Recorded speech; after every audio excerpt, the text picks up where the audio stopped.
আসসালামু আলাইকুম বন্ধুরা, সবাই কেমন আছেন? আশা করি সবাই ভালো আছেন। এই তো আমি ছাগলের গোছানো সিদ্ধ করে লাইলাম, আর এখন ভাত রান্ধা লাইলাম। আজকে তো রান্না বান্না তেমন একটা নাই, তো ইয়ার লেগে ভাত এই চুলাত রান্ধা লাইলাম। ভাল লাগতেছে না, এই গরম দা ধরেন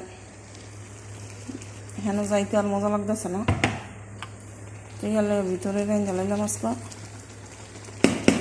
ঠিক আছে, তরকারি ডিজাল দিলাম, বাস ভিতরের চুলাগুলো মানে ঠিকই, কিন্তু তারপরে রাঁধতে দেয় না। তাই এখন আজকে যেহেতু তেমন কোনো কিছু গ্রানের কোনো কিছু রান্না নেই, তাই তো ছাগলের গোশ সিদ্ধ করে নিলাম। মানে সিদ্ধ কে দিত, সিদ্ধ করো ওই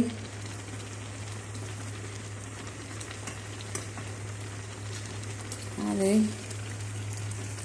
সুন্দর মানে একদম একেবারে ফাটে ফাটে দিয়ে সিদ্ধ হয়ে গেছে। এগুলি গরম বাদ্দা বলা খাইব, যেমন হলে আমরা খাবো, আমার এত কোনো ফেরা নাই। ঠিক আছে, এই তো আর দেখা দিবে যে মরিচ হলুদ বাদ্দা সব মশলা দিয়া ওই থুইছে এটির ভিতরে। ঠিক আছে, আর এখানে তো আমার ভাতটাও অলরেডি হইয়া গেছে, এখানে করা পানি ভাতও রয়েছে। ঠিক আছে, ধরেন এই হচ্ছে হালচাল। ঠিক আছে, কালকা যে মোবাইলে কি সমস্যা হয়েছে কইতেই না। ধরেন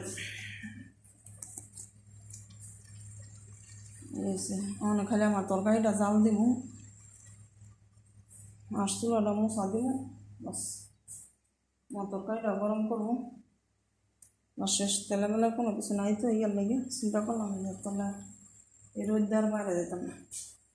এন্দাইটি হইয়া গেলে আমার তরকারিটি একটা তো হয়ে গেছে, অলরেডি ভাত হইয়া গেছে।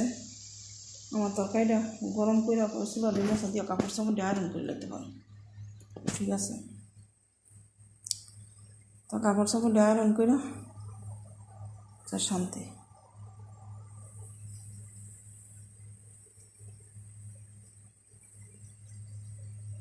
আর কি, সবাই ভালো থাকবেন।